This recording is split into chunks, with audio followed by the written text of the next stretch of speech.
Hello everyone, myself Mohammad Shafiullah, Assistant Professor in Department of CSE BITM Bellary.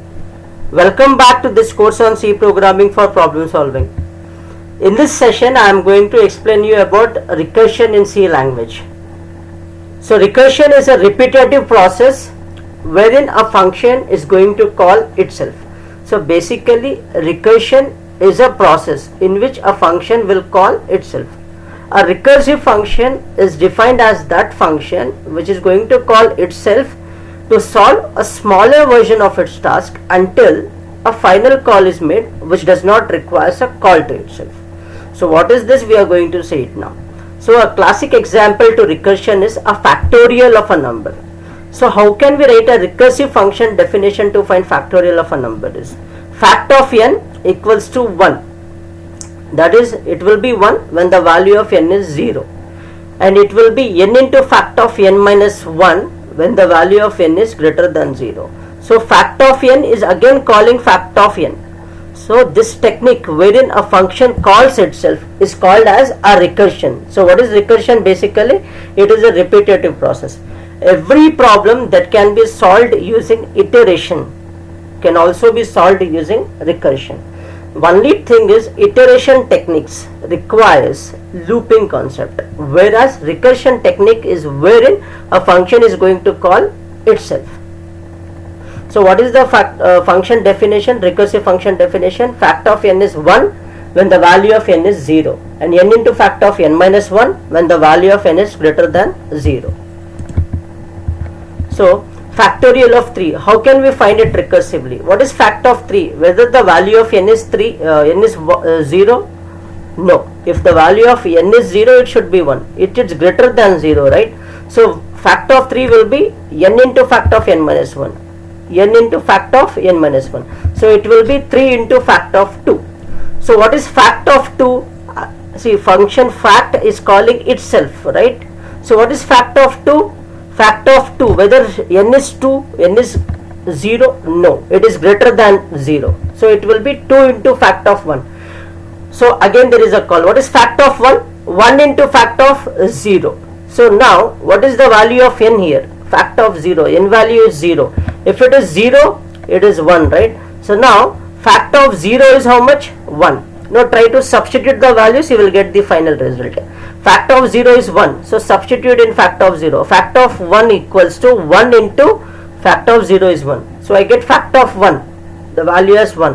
How did I get fact of 1? I got it depending on fact of 0. So what is fact of 2? It is 2 into fact of 1, but I got fact of 1 which is 1 here. So substitute, I get fact of 2 equals to 2 into 1. So I get the result as 2. Now what is fact of 3? 3 into fact of 2, but I have fact of 2 with me. So 3 into 2 will be 6. So what is 3 factorial? 6. So that is how we get using a recursive function definition. So remember, in case of recursion, a function call will either solve one part of the problem or it will try to reduce the size of the problem. This is an important thing in recursion. Every function call should either solve one part of the problem or it should reduce the size of the problem. So that call which solves one part of the problem, that function call which solves one part of the problem, we call it as a base case, and the remaining, that is which reduces the size of the problem, we call it as a general case. I repeat, every recursive function call, every function call in case of recursion should either solve one part of the problem or it should reduce the size of the problem. That which solves one part of the problem is called as base case, and the left thing, the remaining, that is which is going to reduce the size of the problem, is called general case. But base case, the word base indicates it's very important. So every recursive function should have a base case. This is a condition in recursion. Every recursive function must have a base case. So this is the recursive code to find the factorial of a number. Int fact of int num. This is just a function definition. If num equals to 0, return 1. We wrote it, right?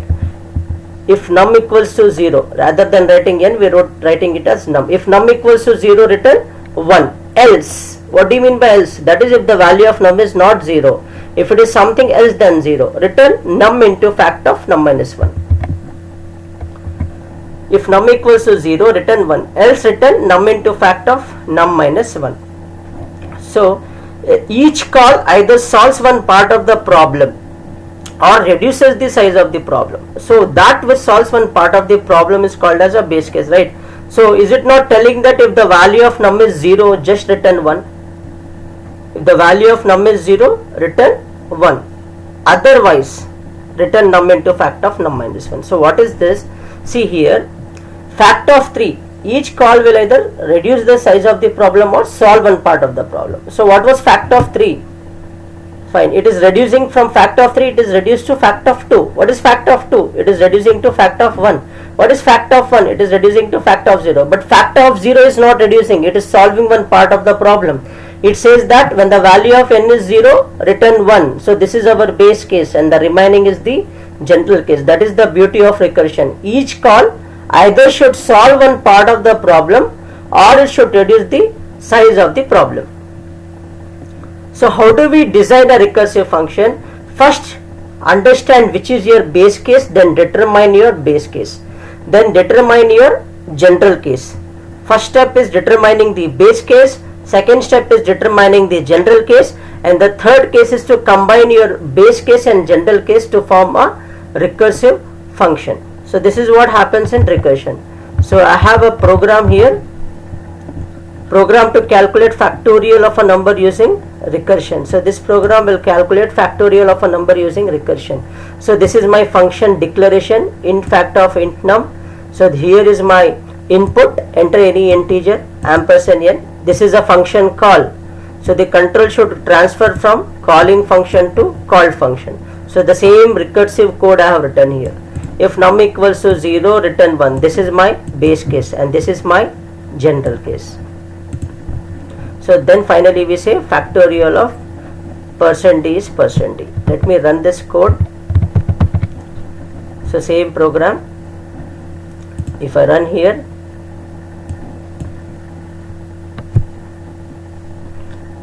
enter any integer, I gave 5 and press enter. So I get factorial of 5 is 120, which is correct. So this code is written using recursion. The same code we can also write the same program using iteration also. So now how long a recursive calls are going to happen? How long a recursive call is going to happen?